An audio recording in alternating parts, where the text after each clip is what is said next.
Heyo, Omnibros live. I'm Omnidog from Omnidog's Vault. We're here to talk about X-Men 97. Yeah, I watched it. I watched it all. I'm all caught up. I'm excited to talk about it. Let's go. Who else is here with me? I'm actually not controlling the show. Who is my co-host? It's me. What up, everybody?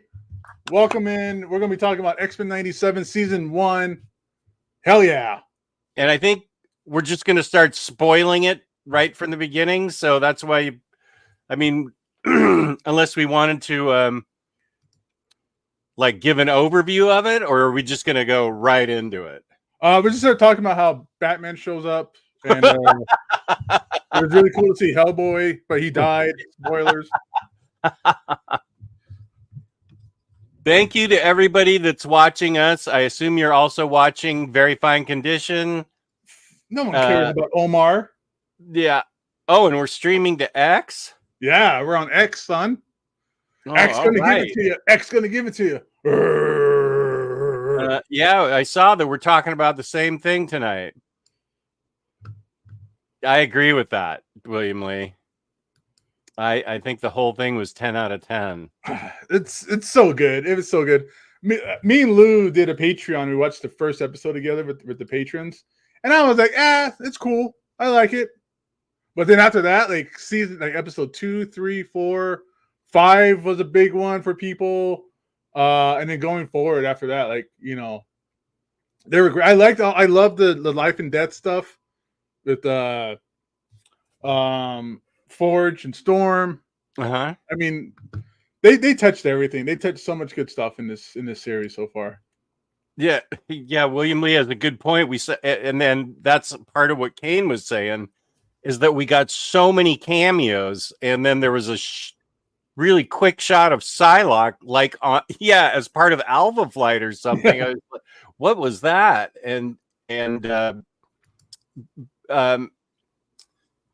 Lou will be joining us in a second. He had a grocery order delivered right at this time, so I don't want to get too far without him. But I will say, this was like 20 years of X-Men Omnis and collected editions just crammed into 10 episodes.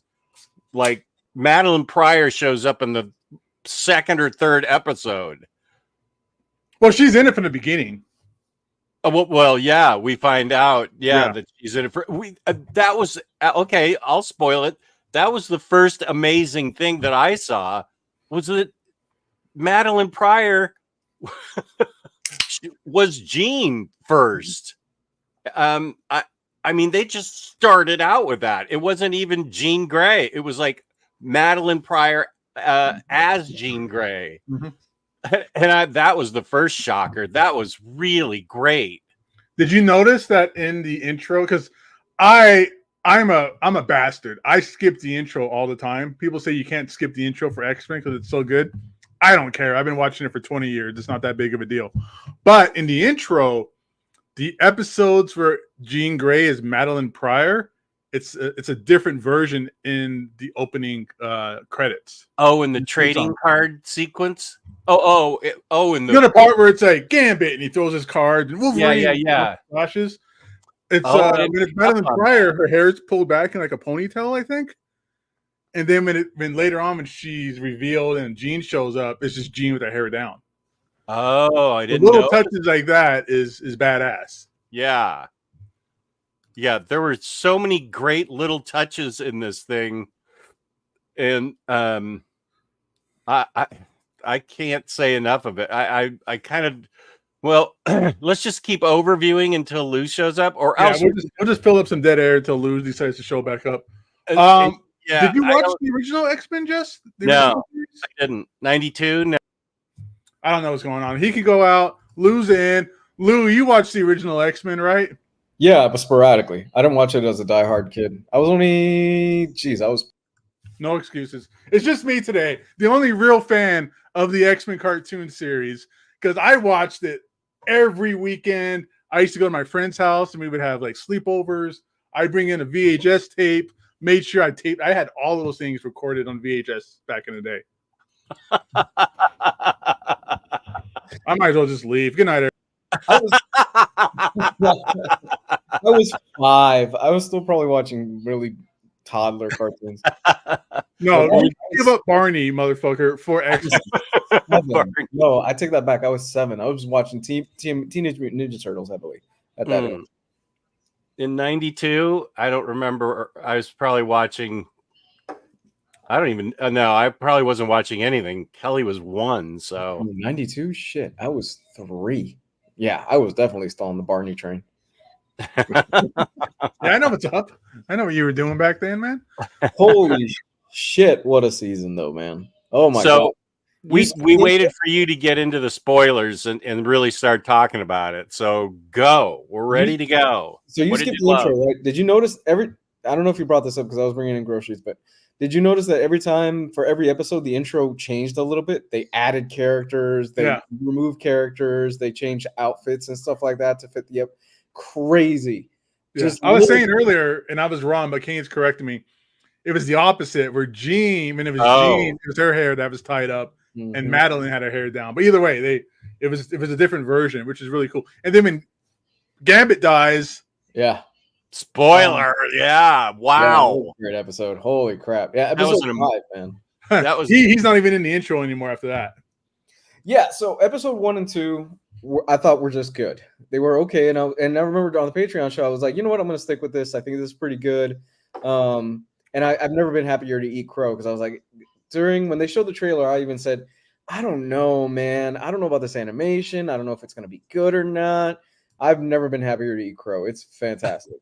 Episode 3, which was, I think it was the Storm episode. 3 and 4 were the ones dealing with Storm. Were also very good.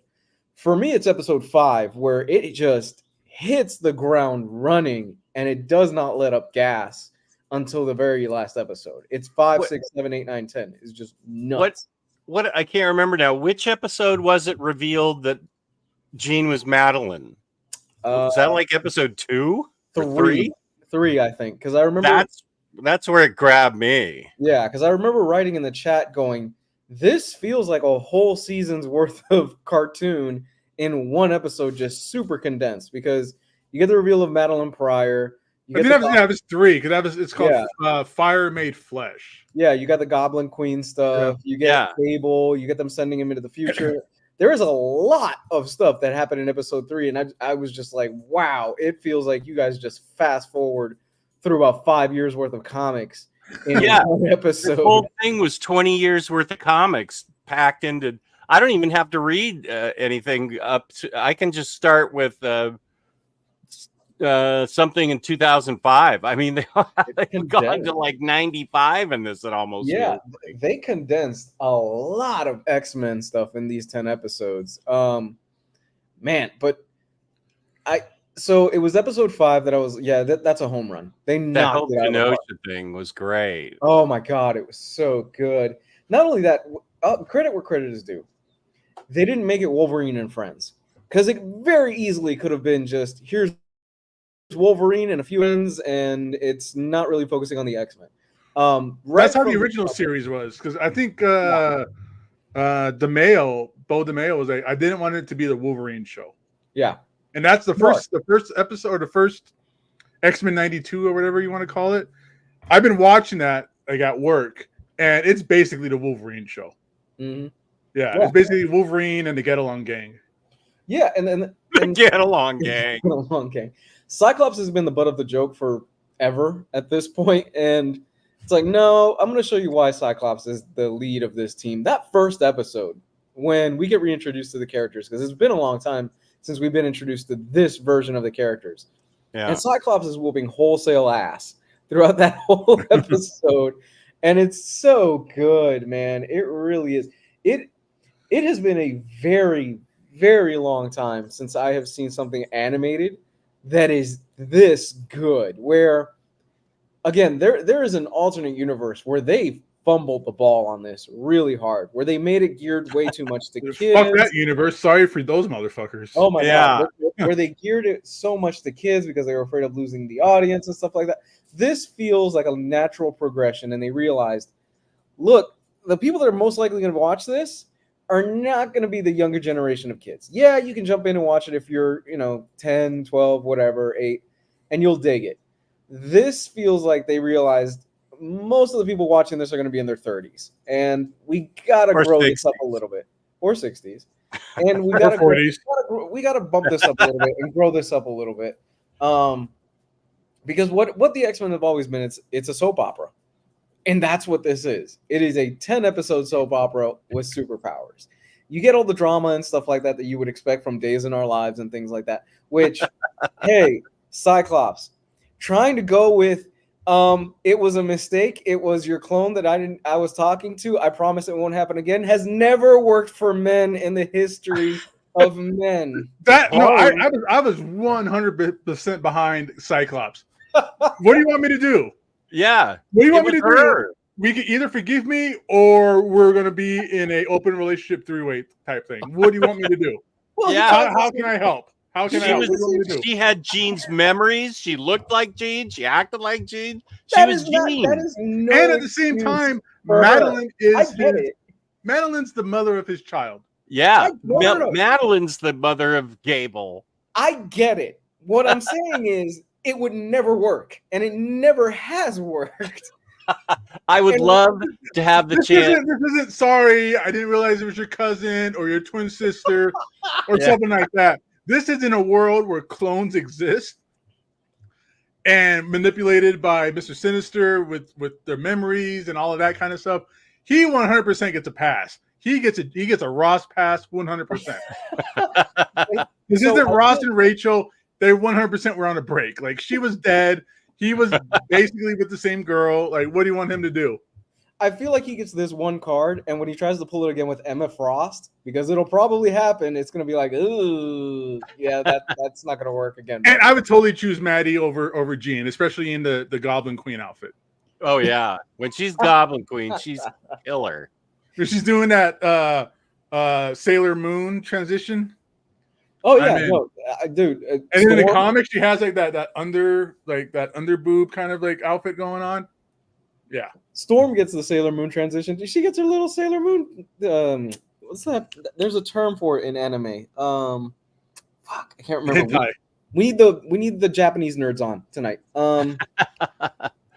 Oh, there's a term. Magical girl. No, there's a term. There's like a magical girl dancer. Some shit like that.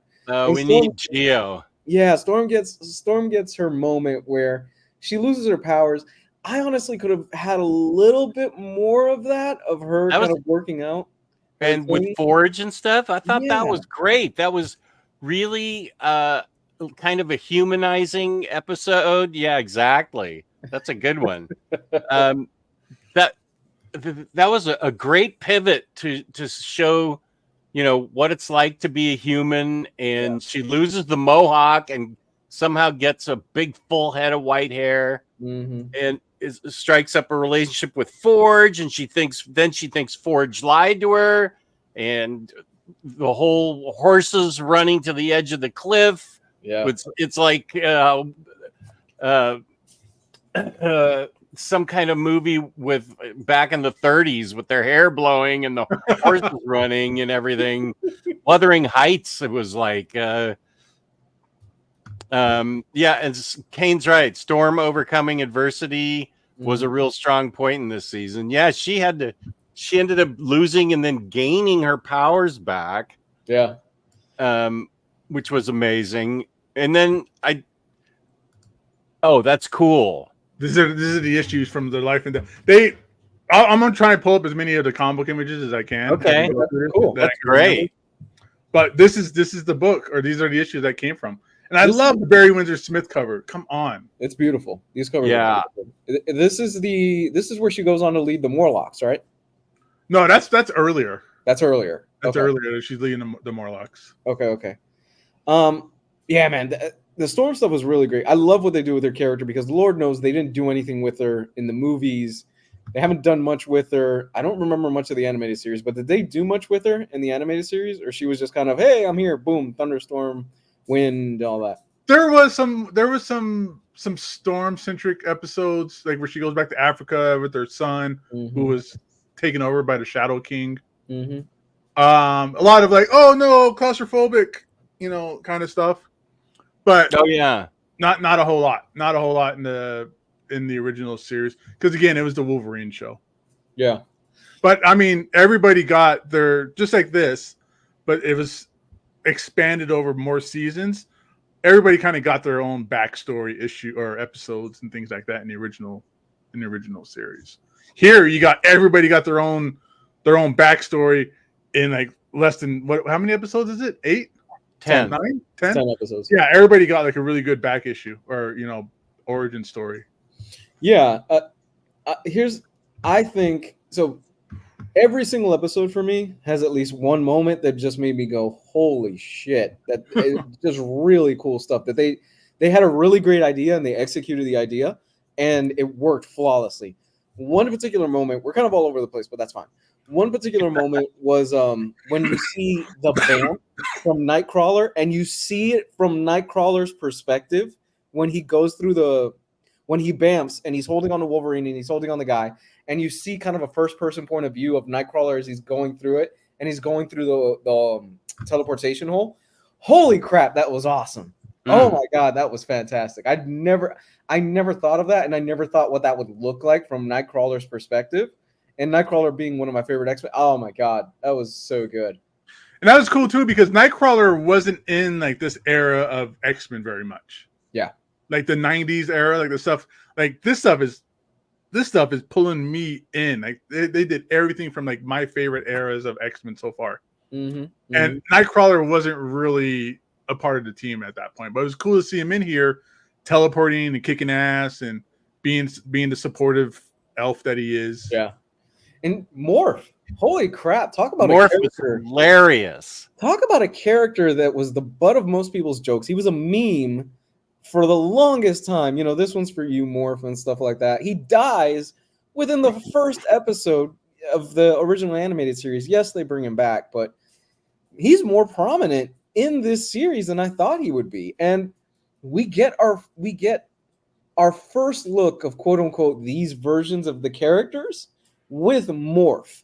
We get Hulk. He transforms into Hulk. He transforms into a few other characters. I forgot the other ones. He turned into like Psylocke at one point. Hulk, Mr. Fantastic in the last episode. Yeah, Fantastic. Yep. Oh, and Kane has a good point when Wolverine in the I think it was episode 9 when he goes, I have 6 reasons, and there's claws, and then Nightcrawler shows up with 3 swords. No, 9, and he helps out Wolverine. That was really great writing. Kane's right, and really cool that he shows up with swords and helps Wolverine.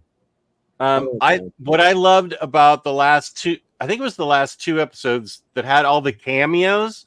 I mean, when you work in Cloak and Dagger to your my God, that was to your show, I was like, whoa, Cloak and Dagger. I get Psylocke, but wow, and Daredevil and Spidey, and Mary Jane, Dagger. Yeah. Dude, I woke up pretty early to watch this because I immediately went to the living room. I didn't want anything spoiled, because it's become that show.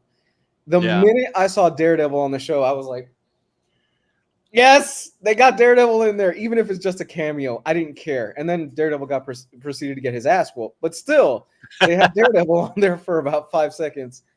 The last episode. That's Daredevil for you, though. He always gets his ass kicked. He comes back. The last episode had a smorgasbord of cameos that I did not expect. Yeah, we get looks at Reed Richards. We get looks at Spider-Man. Peter Parker's there with Mary Jane. Alpha Flight. Doctor Strange at the operating table. Fucking Puck. Where was Puck? I missed Puck. Where was he? He's a blink and you miss a cameo. He was there with Psylocke. Yeah. Oh, he's there with Psylocke. He took a close up real quick too. I think. Yeah. It's blink and you miss it, and I go, holy shit, that was Puck. Okay, they're pulling deep because nobody goes, you know what my favorite X-Men character is? It's Puck. Well, Alpha Flight was in the original series for a little bit too. Were they? Yeah. Oh my God. And there's a couple episodes where Alpha Flight comes back and they kidnap Wolverine and bring him back to the Canadian government because the Canadian government, owns him, or Wolverine owes him favors and that whole thing. But still, yeah. So Alpha Flight was in the first series for a little bit. Can we talk about Magneto? God, I love Magneto in Do this. we have enough time? God, I love Magneto in this. Holy shit. From the very rip where he shows up at the front door of the X-Mansion and goes, "Hey, I'm the new boss. Let's try to make this work out." My X-Men. Well, I thought it was great that it started out. I mean, I was shocked that it started out with the death of Professor X. It didn't. I love that it took the chance that it didn't need Professor X. It started out without Professor X and put Magneto in his place. Yeah. That was awesome. That's how the original series ended, right, Gabe? The death of Professor X. Right. Oh, okay. So it was a continuation from that. It's an exact pickup from the last series. Yeah. And then that's why you see him in the Shi'ar Empire. And it's talking about cameos. You got like Deathbird. You got the Imperial Guard. Just kicking ass too. They were they were putting up with anything, dude. They were wrecking. I love that. I love Magneto just showing up and going, "Yeah, this is what Professor X wanted," and Scott immediately is like, "No," and Magneto's like, "Yeah, this is happening. I don't care. I'm gonna lead the X-Men going forward." And credit where credit is due. Magneto tries it for about 5 to 6 episodes before he just goes, "You know what? They destroyed Genosha. Fuck all these people. I'm done trying to play nice. You can either join me or you're screwed. I don't care anymore." I was really kind of getting tired of the whole like, "No, Magneto, you got to be a nice guy, even though Wolverine stabbed you in the chest. No, you got to be better than that." Like, I was like, Wolverine, you deserve to just get destroyed. Like, I'm with Magneto. Rogue's with Magneto. Let's do it. It was really cool how he pulled them up. He pulled a bunch of senators. I think this was actually episode 1 or 2. I'm just leaving the spoilers up. Yeah. He pulled up a bunch of senators and brought them up to orbit. And he's basically like, "Look, I'm trying to be good. Okay? Don't make me go back to the old way that I was."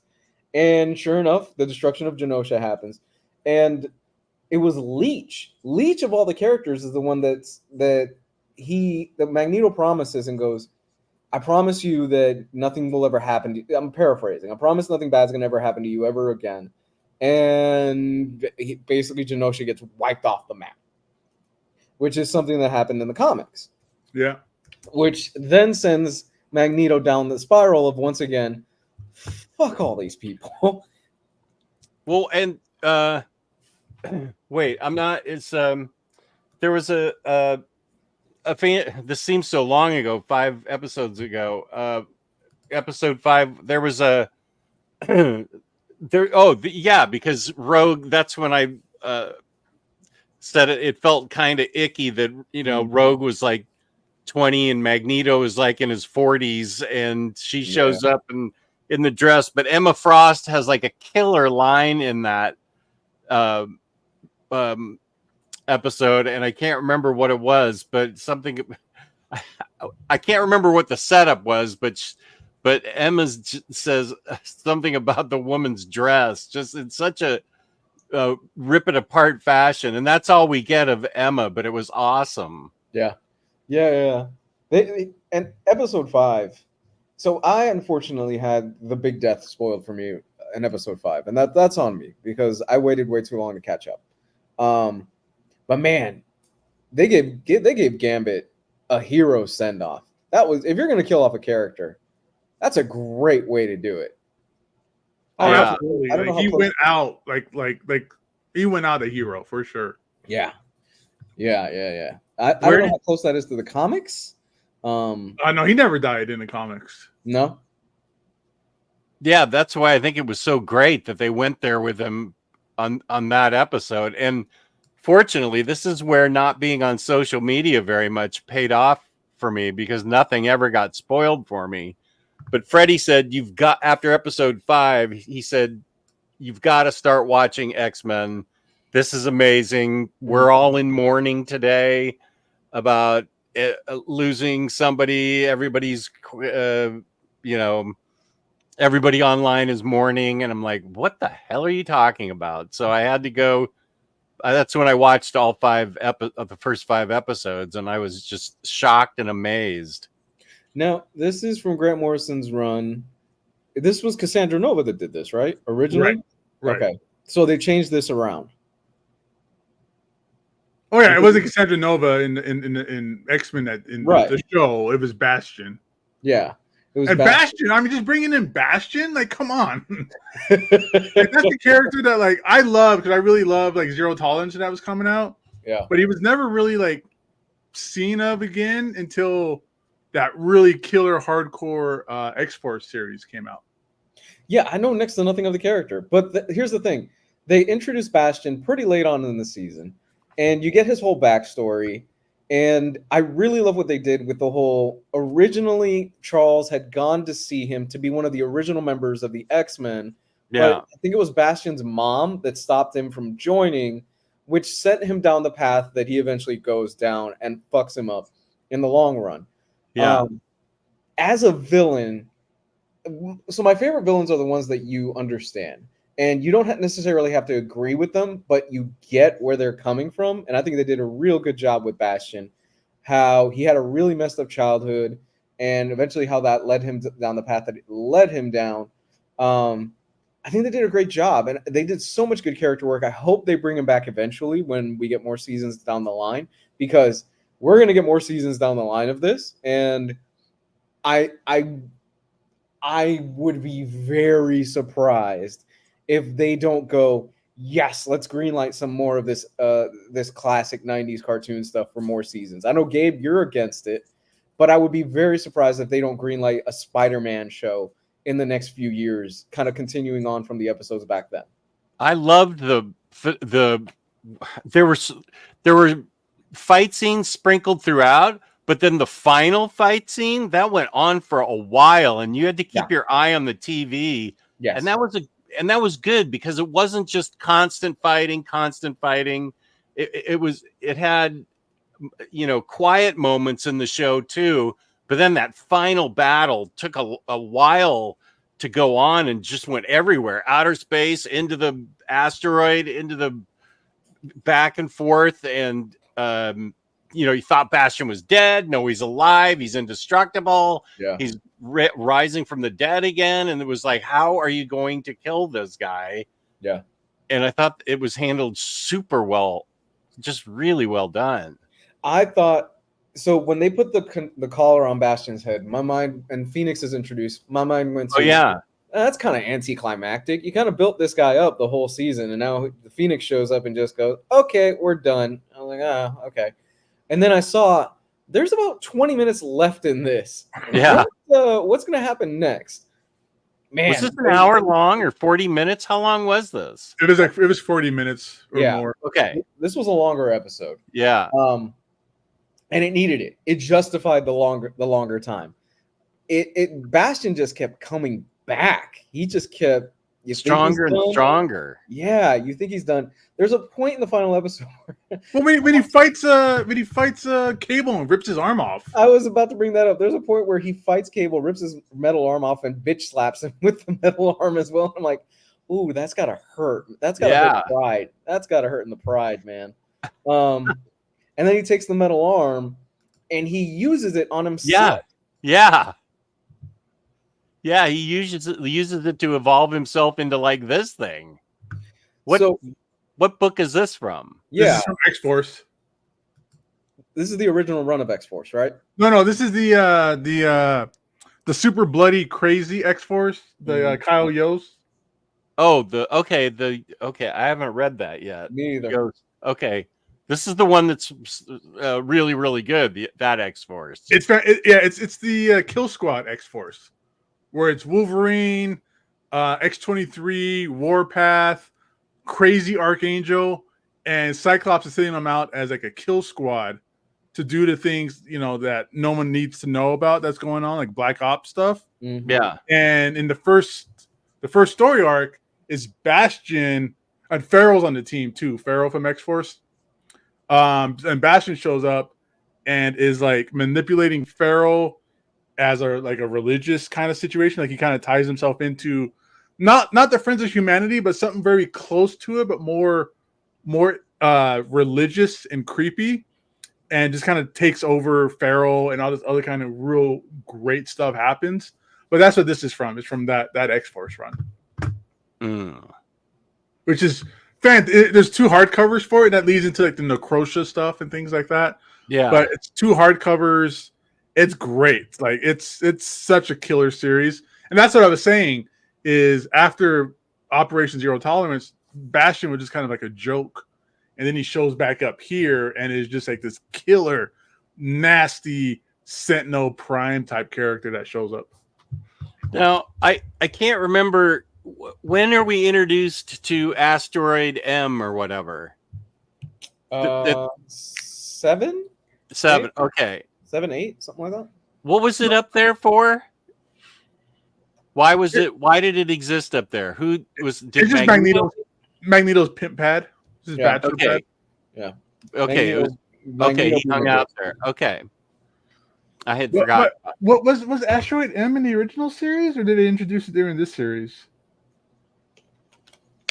I want to say it was in the original series. I don't know. I think. Then Captain America and Iron Man were in the White House. That was cool. Rogue had that whole scene with Captain America too in episode 2. Where she kept his shield. That was great. She flung it across the mountains and stuff. And I kind of just picture Captain America just sitting there going, shit, that was my favorite shield. That boy. Yeah. We're skipping over probably the biggest shocker for a lot of fans that didn't read the comics or that aren't as familiar with the X-Men. Wolverine gets the metal ripped out of him, which is something I thought we would never see on an animated cartoon with the X-Men. When in the X-Men did that? I can't remember when did that actually. Okay, so that was Fatal Attractions. Yeah. So X-Men 25 is what you saw basically exactly in the show, where he attacks Magneto and Magneto like rips out the adamantium, and then Wolverine 75, which is the next issue of not Operation Zero Tolerance, but Fatal Attraction, is when he pops his bone claws for the first time. So this is like that 1-2 punch of X-Men comics at the time. I remember sitting in my bed reading this going, what the hell is going on here?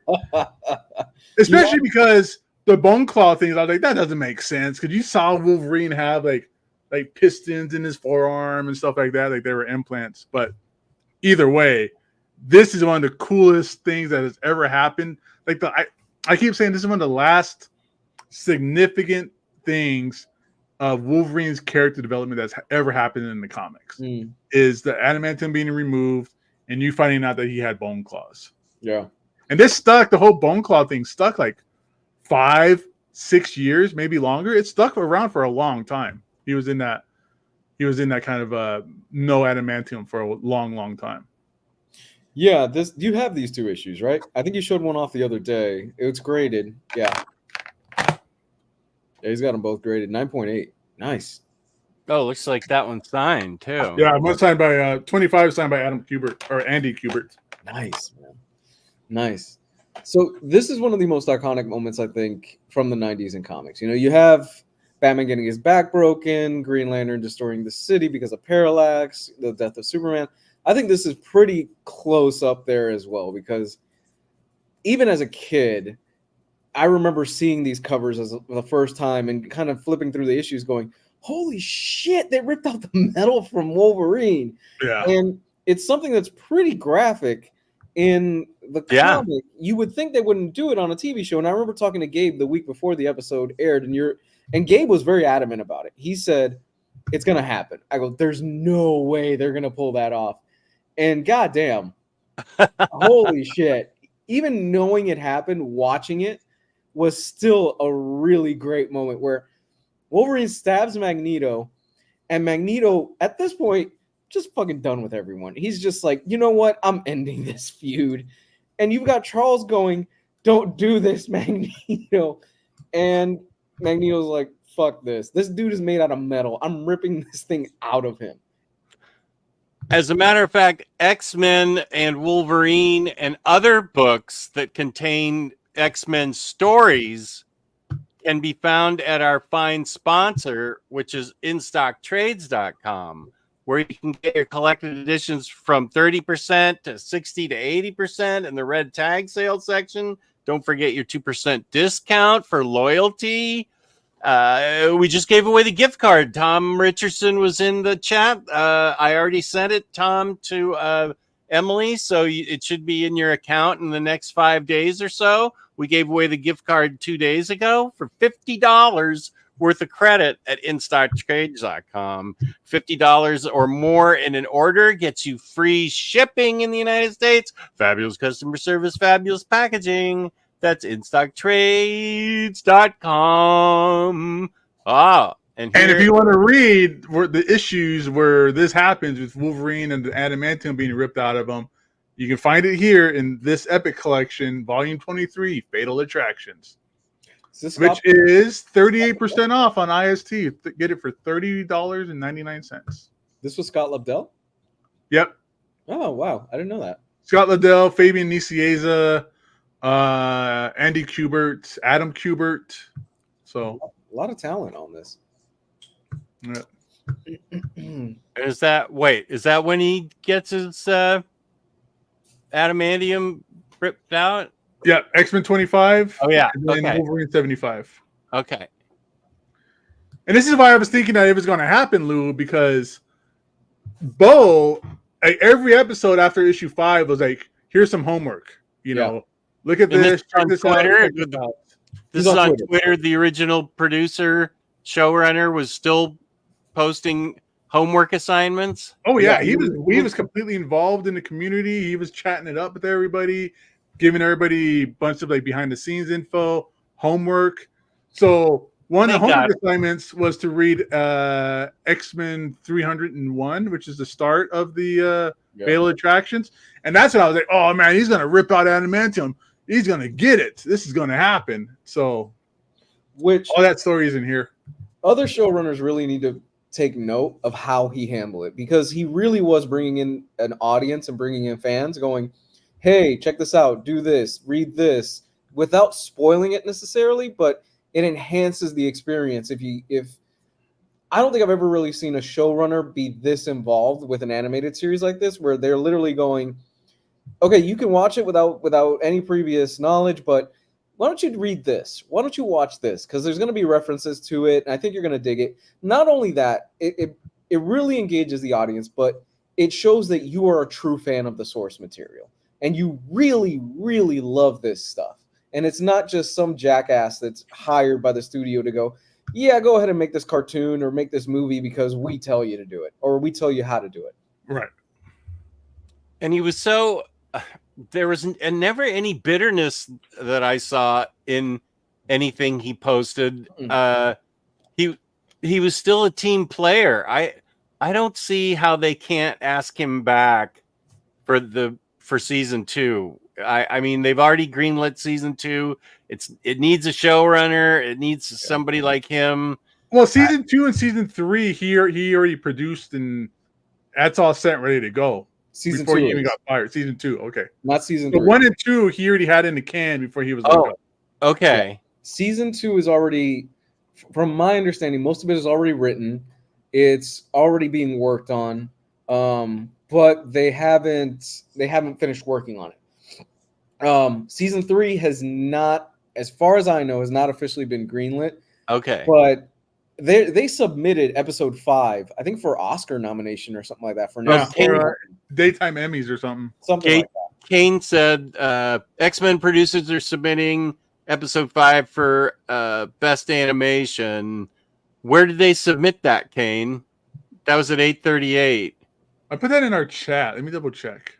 And let's kind of point this out too, because he's a fan, and it's very apparent that he and the people that worked on this care about the product.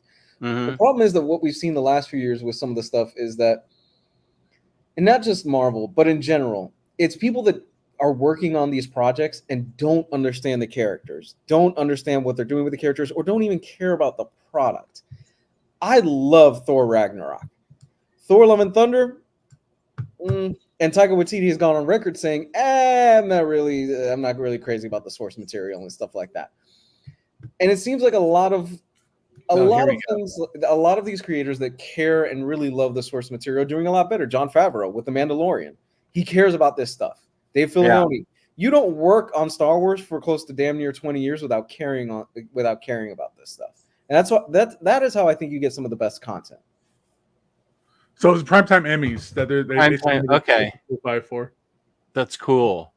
And can we say that Rogue's butt looks fine throughout the whole thing? No.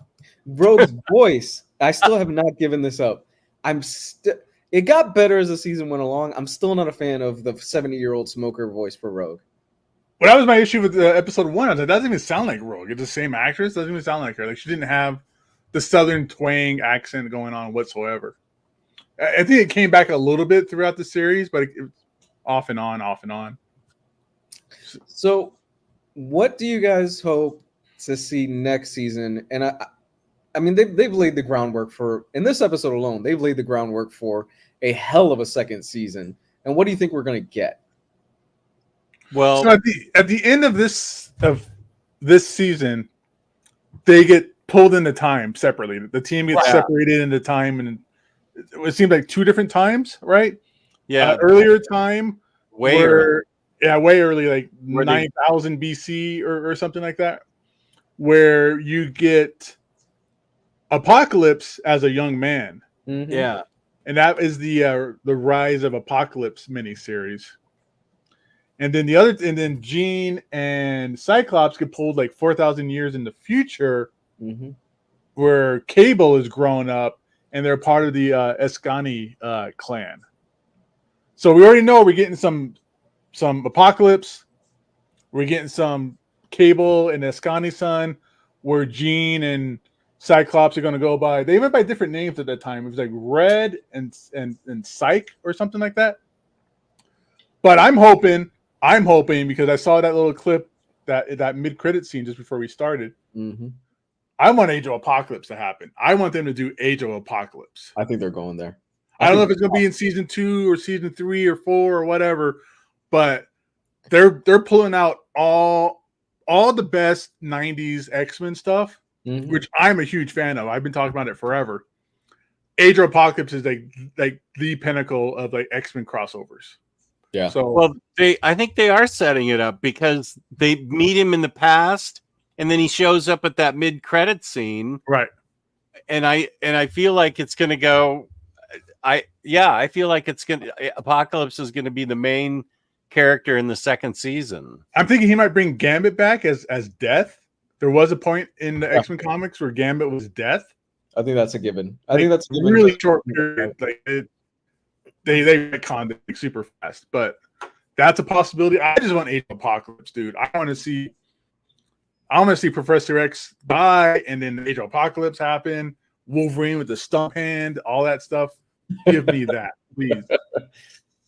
Yeah, I think Age of Apocalypse is a given. Honestly, they're setting that up so much. But I think Age of Apocalypse would have to be a whole season, or at the very least half a season. Well, you never know with this show. It could be the first episode. Yeah, the whole thing could be condensed. It's all Age of Apocalypse, and then we move on. Yeah, I think the Age of Apocalypse thing is a given. I think Gambit being brought back as one of the Horsemen, as the Horseman of Death, is also a given. They kind of teased it earlier on in the season. Onslaught. I think we're going to get Onslaught at some point, right? Please. Okay, here's the thing. If Gabe was a showrunner for a cartoon for the X-Men in the 90s, this would be exactly how Gabe would do it. Yes. I'd be doing Trial of Gambit. I'd be doing Age of Apocalypse. I'd be doing Onslaught. I would have ripped Wolverine's adamantium out episode 1. If he could, he'd do it every single episode just as a gag. I would make that the opening theme song when Wolverine shows up, and instead of him slashing, it's just him getting his adamantium pulled out of him every time. Just because you could. And Morph is a motherfucker. Let me just throw that out there real quick. He's great. He's a dickhead. I hate him. And I love him. He's hilarious. Great. at the end, or in episode 10, Wolverine's laying there, right? And he morph changes into Jean Grey and goes, "I love you. Please stay here for me." I was like, "Don't do that to the man. That is messed up. That is worse than the whole Maddie, Jean, Cyclops, trifecta That was kind kind of of thing. weird. I will say you're right. That was kind of yeah. that was really weird. Yeah, that was. I was on the elliptical at the gym going, "You suck, dude. Don't do that to him. That's messed up." Yeah, that was a bit. That did stick out to me, kind of like a sore thumb. I was like, oh, that was kind of a weird moment, but okay, whatever. The rest is so great. And I was like, all right, it was a blink and you miss it moment. I need Maggot in the show. Give me Maggot. Come on, give me Maggot. Yeah. Give me. What other characters would you like? Give me X Factor Investigations. Give me that. Come on. What other characters would you like to kind of see join in the future of this series? And do you think they're going to go with X-Men 98, X-Men 99, kind of just do a year every time? Deadpool, apparently they tried to get Deadpool on for this season, but he was off limits. Bodemayo confirmed that online, that Deadpool was a no-go for them, unfortunately. I think that's because he was off limits. Yeah, I think that's because the movie was coming out, so who knows? Maybe we could get Deadpool in the future. I think it's a bit odd that it's the 90s and you don't have Deadpool. So my fingers are crossed that maybe in the next season we get a cameo or an episode of him. I didn't see this poster. Where was this poster? It's when Bishop and Forge are having like the kind of back and forth. Yeah. In the background, they kind of show it up. They kind of do like a quick close up of it, and it's very reminiscent of Days of Futures Past, where it says like missing, presumed dead. Yeah. Scarlet Witch said like off world or something like that. Yeah. So I didn't notice Shadowcat on there, so that'd be really cool to see Shadowcat. Yeah. Okay. I want Rob Liefeld's X-Force characters to show up. Give me Shatterstar, give me Boom Boom, give me Pharaoh, and let Cable lead them. Like, come on. Well, I'm ready for Emma Frost and Magic. I want them both in. Oh my God, Magic would be great. Yeah. You think we're gonna get Emma Frost and like Iceman? Like, I don't know if you guys know that they were like Emma Frost was inside of like X-Men or Iceman's body for a while. Say that again. You broke up a little bit. Emma Frost and Iceman were at one point like sharing a body. I didn't know that. I didn't know that either. No? Yeah. No, they were like intermingled for a while. Here's something. Now that the whole thing where she turns diamond and everything like that too. Oh, yeah. So was that in the Grant Morrison run? That's the Grant Morrison thing. Here's the thing. They never. It's kind of nobody's really talking about it, but we get our first look at second mutations because Emma Frost gets her diamond form in this episode. In episode 6. It's the aftermath of the Genosha thing. Oh, that's right. She's full on. That wasn't a Grant Morrison thing. That was before Grant Morrison. Was it? Okay, that was turned into diamond. Right. Oh, okay. Yeah, so we get our first kind of sense of these mutants can mutate even a little bit more because Emma Frost gets their diamond form in this. I forgot about that. That's right. Yeah, it's not. They don't play it up as a big thing, but man, I hope. My hope is that they introduce Quentin Quire because I love Quentin Quire, and I think he would fit in really well with that kind of that 90s sense. Especially if they do a thing with him and Jubilee or something like that, I could see that being a thing, and I think it would be really fun.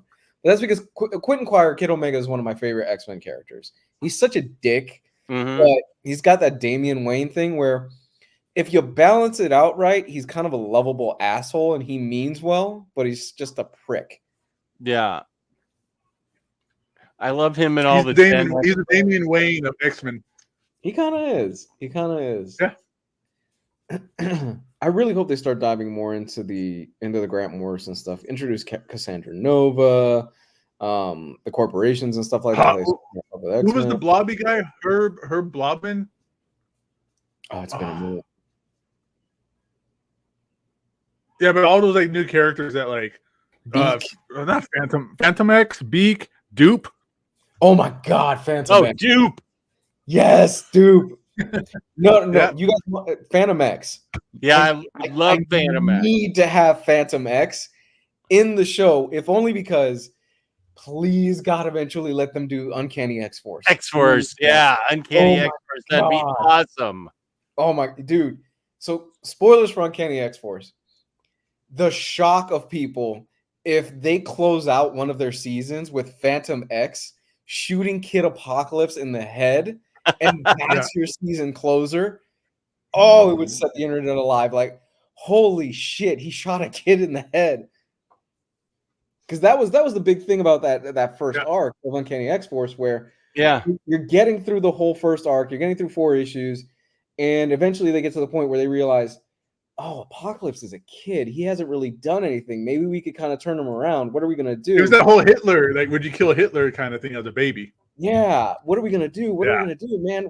Should we kill him? Should we not? And then all of a sudden you just hear bam, and Phantom X is going, you guys are wasting too much fucking time. Let's get out of here. And he just finishes the job and just walks away. He had no second thoughts whatsoever, dude. Oh my God. God, that was one of the best moments, dude. I miss big moments like that in comics. Wolverine get his adamantium pulled out, Phantom X shooting the kid in the face. Yeah, I mean, that was Rick Remender. Can you bring back Archangel too? I would like to see Archangel come back. Yeah. Oh my God, that whole Angel arc with Uncanny X-Force and Psylocke. With the Apocalypse Seed. Yeah, where he kisses Psylocke and then the world behind him is blowing up, and then he goes after that. Who are you? And his mind is basically completely wiped. Yeah. You're making me want to read Uncanny X-Force again for the 9th time. I think everybody should read Uncanny X-Force. That omnibus is out of print again, and it's like it is overpriced. Yeah. It's one of the best modern X-Men. It's not hyperbole to say I think it's one of the best modern X-Men runs of all time. I really do. It is until you get to like the Captain Britain stuff, but that's like a short arc. It's a short thing. It's a short bump along the way of such an incredible run. Rick Remender, that was at the height of Rick Remender when he could do no wrong for me, man. Yes, yeah, we're trying to keep it. It's all X-Men all the time right now, so don't worry. We only were focusing on Beak for 2 seconds. I like Beak. I like Beak. I do too. I like love him in the comics now, where he has a family and everything. I like the whole concept of, and I think Grant Morrison was one of the first ones to truly explore this.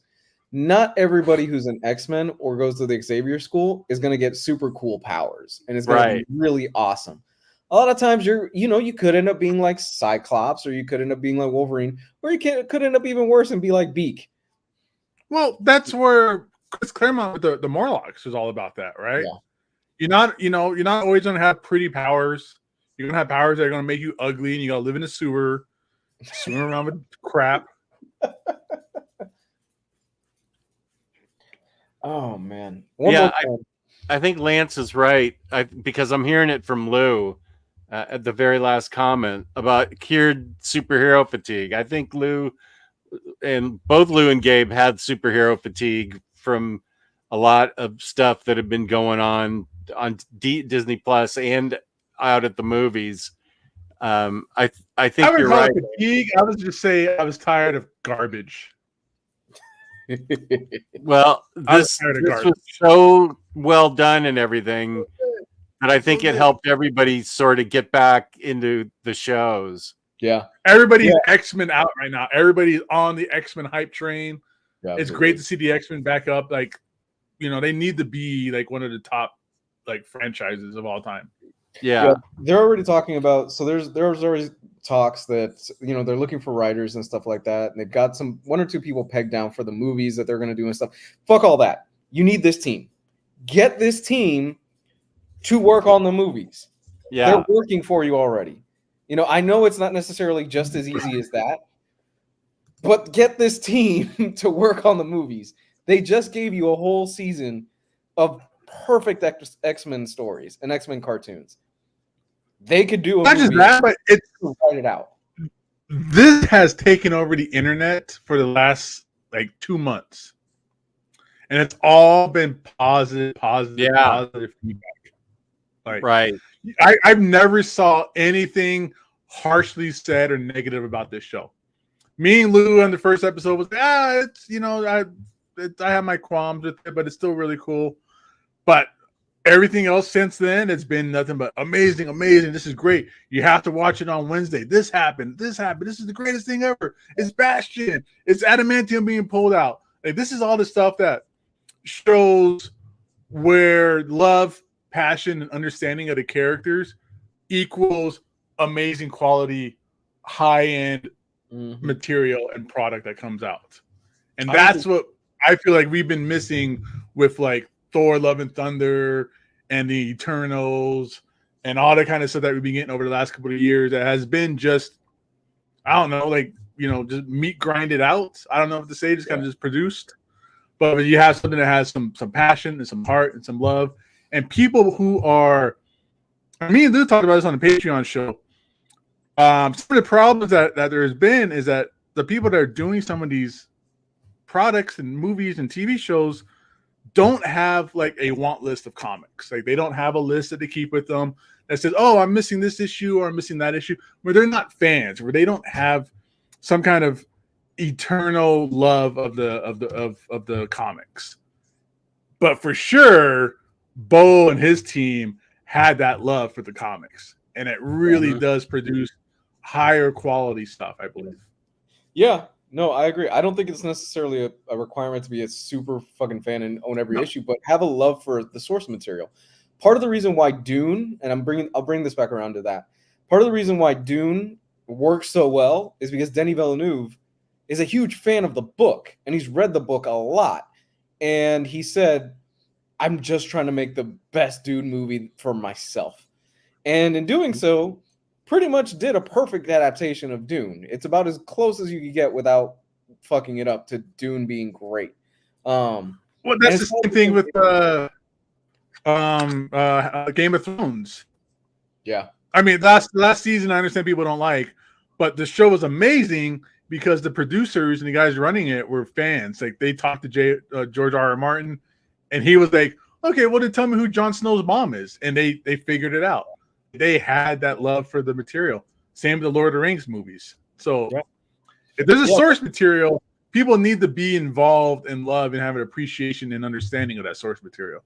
You're right. They don't have to be like super geeks about it. They don't have to be on our level, but they have to be able to talk the language, I think. Yeah, and where Game of Thrones fell off is when they ran out of source material. Because when they were just making up their own shit. When they were just pulling from basically little beats that George R. R. Martin said, "Well, I think this is how it's going to happen," which I'm convinced at this point we will not get those last fucking 2 books. It's just not going to happen at this point. And I want more of this. I want a great season 2. I really hope they don't fuck this up. I really don't think Disney, Marvel expected this to be as big of a hit as it was. Otherwise, they probably wouldn't have rushed into firing Bo DiMaggio unless it was something really serious, because his stock went up. Yes, he might be difficult to work with, but depending on how he got fired or what the reasons were for him to be fired, his stock probably has gone up. And I can imagine people kind of giving him a phone call going, "Hey, man, so we've got this project. Do you want to work on it?" Hey, I heard you need a job. Yeah. Man, yeah. I mean, same for that. Yeah, it's just James Gunn. James Gunn speaks the language, so I have some. That's kind of, I agree with Raphael. Some of my faith in James Gunn is because he brings up stuff like Matter Eater Lad and things like that, and Peacemaker, right? So Batmite is canon. Speaking of that picture, the picture with all the comic book writers and artists invited to the set and filming of the movie, the owner of In Stock Trades was in that picture, where you can get your collected editions from 30 to 80% off. And I'm totally not making it up. Cameron and his wife were both in that picture. Are they? Yep. Yeah. Yeah. They were invited. That's awesome. Great for them. Yeah, they were both in that picture. I didn't just make it up as part of the segue. That's what made me think of it. Yeah, yeah, they were both in that. Don't forget 2% loyalty discount. Added that in. I got my Justice League International Volume 3 for 52% off this week, which is a heck of a lot better than 50% off. 52% off. Yes, I did order that. We give away a $50 gift card every month in this show. Tom Richardson won last time, which was Monday, and I submitted that for him. $50 or more in an order gets you free shipping in the United States. Fabulous customer service, fabulous packaging. That's at sucktrades.com. If you want to bring that up again, I can show you Cam and his wife. Yeah, the other one's in the Superman shirt. That's really cool. I'm so happy for him. Oh my God, I'm jealous. I would have loved to have been there. I know that really shows something that they were in the Superman shirt. Hey, James Gunn, we'll show up. We will make the trip out there to go see the set. Yeah, you see right down here at the bottom, Christina Merkler, Cameron Merkler. Right down there at the bottom, next to Dan Jurgens and right there. That right there. This two behind Scott Snyder. In between Scott Snyder and Dan Jurgens. That's awesome. Oh my God. Yeah. So cool. Yeah. That is amazing. Just think about it. They could have had Omnidog in the corner over there. They could have had all of us there if they wanted to. Oh my God. Good heavens. Jim Lee. Yeah, this was pretty cool. Jason Aaron. Pretty quietly there. Yeah. Jim Lee, Jason Aaron. Yeah. Jeez. That's pretty boss. That's awesome. Well, they are the biggest retailer, so. Yeah. Yeah, and with distributor. Lunar, yeah, and distributor with Lunar, yeah. Yeah. So that's pretty boss. James Gunn, we'll give you a good review if you invite us to the set. We don't care. We are easily bought here at Omnibroslive. You could buy us with a Costco gift card. You could buy me with a Superman shirt. We are very cheap buys here at Omnibroslive. It doesn't take much. Do we have anything else we wanted to cover? I'm good. I'm good. Yeah, I don't know if there's any questions for the chat or whatever, but I'm good. I'm good. That was a good talk, man. That was fun. That was great. We give him another 5 minutes if you want to shoot us. Okay. Yeah, 5-minute warning. Yeah. So if you got any questions about the show or anything in general, shoot us up in the chat, and we'd be more than happy to answer. You guys read anything? You know what we didn't really talk about, though? Huh? Episode 4 of X-Men 97. Okay. The Mojo episode. Oh, I forgot about that. Where it wasn't really tied into anything. It was just a fun, pause episode, right? But it was awesome. That's where they stuck the game into the game player and they got transformed into the Mojoverse. Right. And it was the older Jubilee that was kind of that came to save her. Yeah. Mm-hmm. Yeah. Oh, yeah. That was a great episode. The whole video game episode. I forgot about that. That was it wasn't just filler. It was really good that they got transported into fighting in all those various games in game mode with the sound effects that were perfect. Yeah. And all the bleep, bleep, bloops and the controllers and and the older Jubilee just does show up to help younger Jubilee get through it all. That was great. Sunspot was a cool character throughout the whole thing too. It was nice to see him kind of evolve, get kind of kicked out, get kind of captured. He had a whole cool arc and stuff as well. And his mom disowning him, and they did a good show. They did a good job showing his backstory.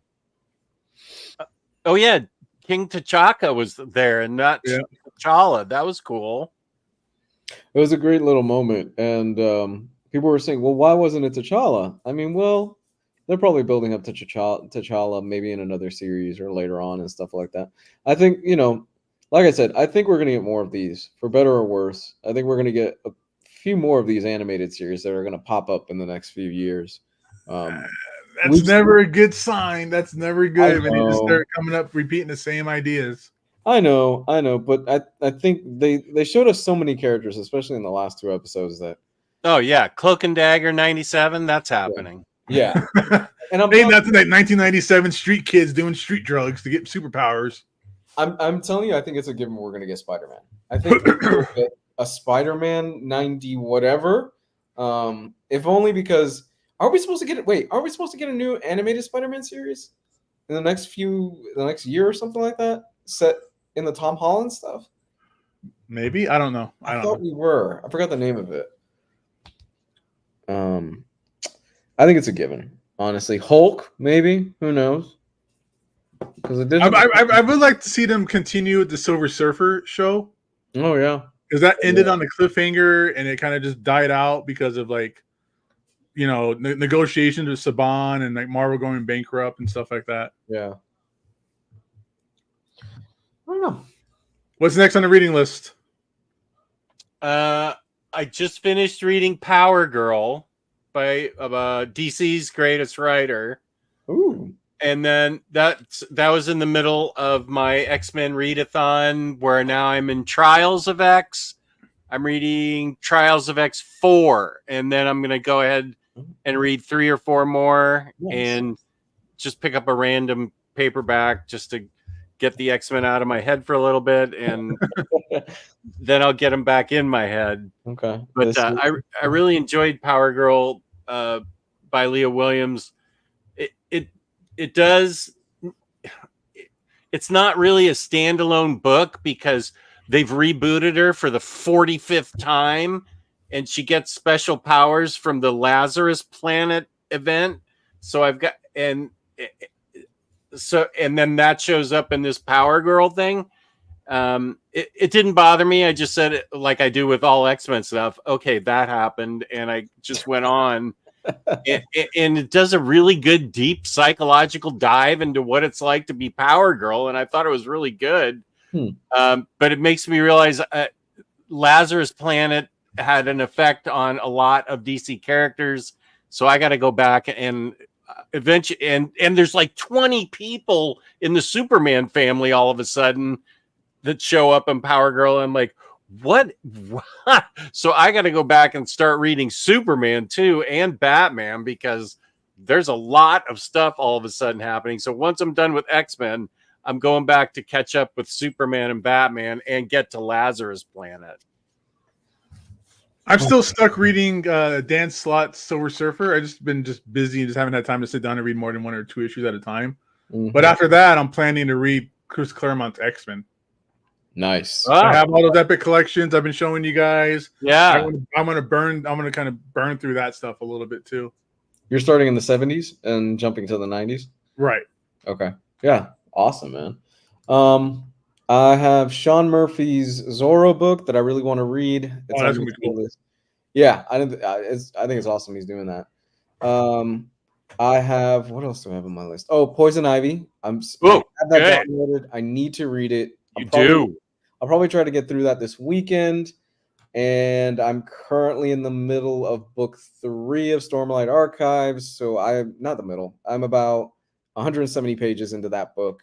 I started Saturday, so I've been burning through that pretty quick, and I've been enjoying it a lot. Where did Gabe go? I have no clue. He just dropped out. I don't. I hope he can come back, because I don't have the power to turn the show off. I just clicked the link. Oh no, we're stuck in an infinite loop, Jess. Oh no, what can we do? I guess we just keep streaming forever. Oh no, Jesus God. Wait, Kane's saying SA3 is amazing, Lou. The book I'm reading, the Stormlight Archive, book 3. Oh. Yeah. Oh, this is your Brando Sando connection with Kane? Yeah. I'm 170 something pages into book 3. We get our first. She's the only one that's in the chat that's probably going to understand this, but we get our first true reference to Vasher, who is a character that appeared in the book that I last read, and now he's in this one, but we don't understand the full context of how he's in that book. I'm assuming we'll get that later on. But man, good stuff. Good stuff. We are, I keep saying this, but we are in a time period where, man, we have an abundance of really cool shit. This weekend, we're getting a new Mad Max movie, Furiosa. And Oh, is that this weekend? That's this weekend. That's your girl. I know Yeah. you want to see it. Yeah.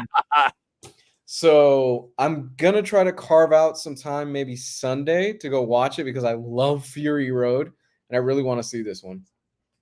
Oh, I'm so excited. I didn't know. Wow. That's great. Yeah.